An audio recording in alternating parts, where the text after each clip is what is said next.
الحمدللہ وکفا وسلام علی عبادہ الذین اصطفیٰ۔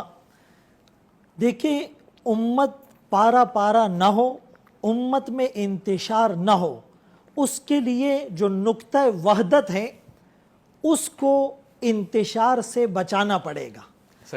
اہل سنت والجماعت کا پاکستان، اسلامی جمہوریہ پاکستان، اسلام کے نام پر معرض وجود میں آنے والے ملک کی اکثریت کا نقطہ وحدت، مرکز وحدت کیا ہے؟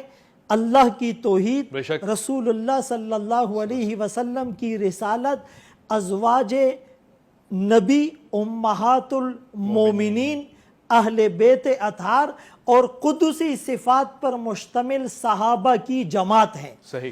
جو اس نقطہ وحدت کے کسی ایک جز کی بھی سب و شتم یا تکفیر کرے گا تو وہ انتشار اور انارکی پھیلائے گا۔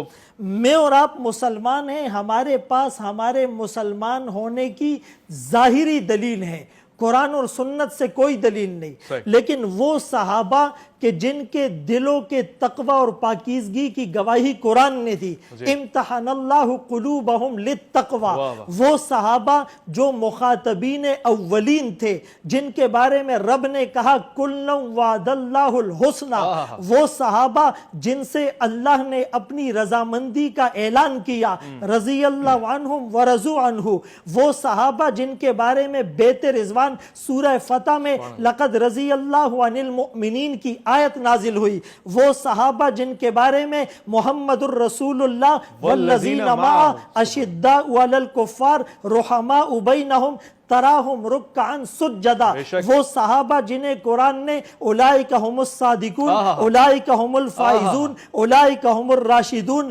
اولئک ہم المہتدون، اولئک ہم المفلحون، فإن آمنوا بمثل ما آمنتم به فقد اہتدوا، یعنی ان صحابہ کی تکفیر کرنے والا، ہم حرمت تکفیر مسلم کے قائل ہیں۔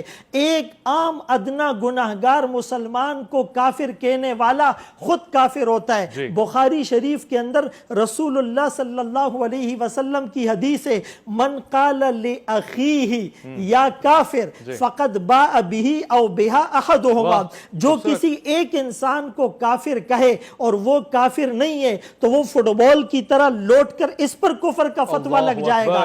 تو وہ صحابہ جن کی پاکیزگی کی گواہی رب کا قرآن دے، ان کو کافر قرار دینے والا وہ خود بخود اپنے آپ کو دائرہ اسلام سے نکال رہا ہے۔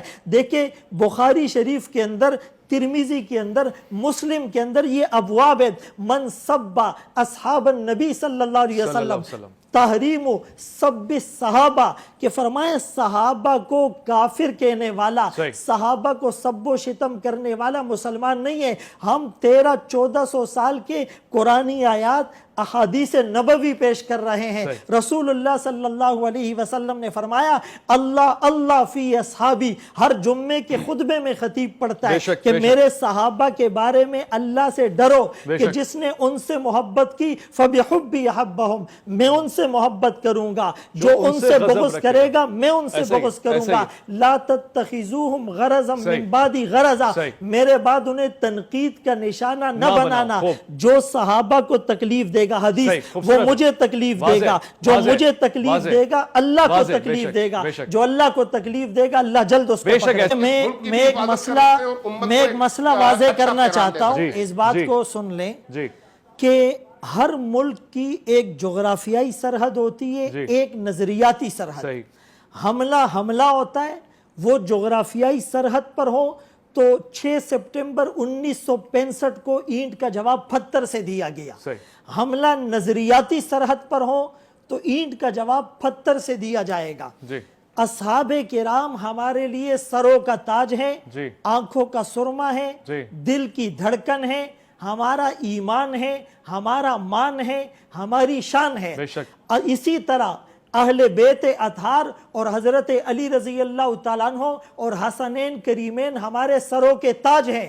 الحمدللہ ہمارے ممبروں سے جب شان علی پر بات ہوتی ہے تو بھی دلائل گننا مشکل ہو جاتے ہیں. جب حسنین کریمین کی فضیلت پر میں نے آپ کے اس اسٹیج پر بات کی تھی تو اہل تشیع کے علماء بھی اش کر اٹھے تھے.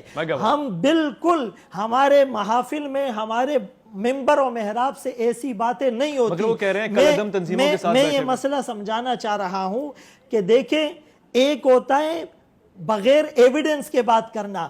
ہمیں وہ ویڈیوز دکھائی جائے, اداروں کو دکھائی جائے جس میں اہل بیت اطہار شان علی پر کسی نے بھی اگر سب و شتم کیا ہو, فسق و فجور کیا ہو, وہ لعنت اور کفر ان پر بھی لوٹے گا. لیکن صحابہ پر ایک آدمی نہیں ہے جو اسلام آباد کا حوالہ علامہ صاحب دے رہے ہیں.